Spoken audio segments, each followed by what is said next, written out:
Welcome back to Lipstick Index, where we take the big, scary money ideas and make them tiny. Today, a little mystery. Your money can get smaller even when you never spend it. Imagine you have a jar of coins. You hide it under your bed. You don't spend a single coin. You don't lose one. Nobody sneaks in and takes any. A year passes. You count them. Same number of coins. But somehow you can buy less with them than you could before. Nothing left your jar. So where did your money go? Let me show you why. Think of your money like an ice cube. When you first hold it, it feels solid and whole, big and cold and completely yours. But an ice cube doesn't like sitting still. Slowly, quietly, with no sound at all, it melts. You're not doing anything wrong, you're just holding it, and drop by drop, it gets a little smaller in your hand. Your money does the same thing. The number stays the same.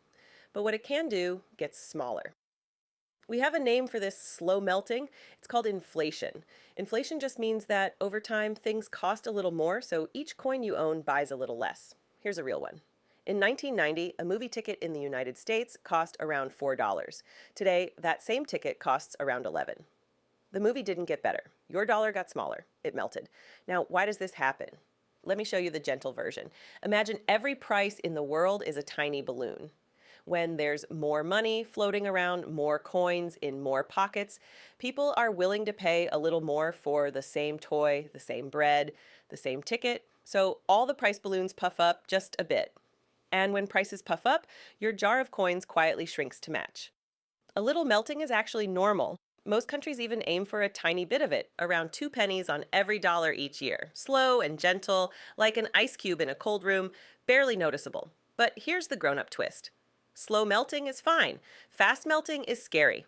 Sometimes prices don't puff up gently. They balloon all at once.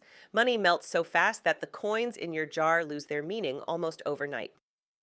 This really happened. In Germany, about 100 years ago, prices rose so fast that people carried money in wheelbarrows just to buy a loaf of bread. Children played with stacks of bills like building blocks because the paper was worth more as a toy than as money. That's the difference between a melting ice cube and a melting iceberg. One you barely feel, the other can sink a whole ship. So what do grown-ups do about it? They don't leave all their ice cubes sitting out to melt. They try to put some of their money somewhere it can grow just a little faster than it melts. A savings account that pays interest, something that earns. The trick isn't to stop the melting, you can't. The trick is to make your money grow a little faster than it disappears. So let's go back to your jar of coins under the bed. It was never really safe there. Sitting still, doing nothing, it was quietly melting the whole time. The number stayed the same, but the number was never the point.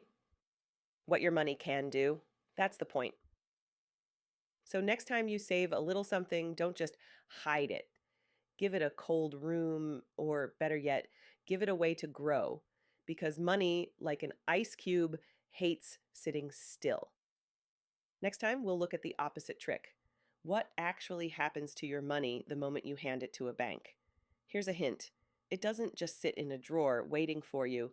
If this made one big idea feel a little smaller, give it a like and follow along, because there's a new one every week. I'll see you next time. Educational content, not financial advice.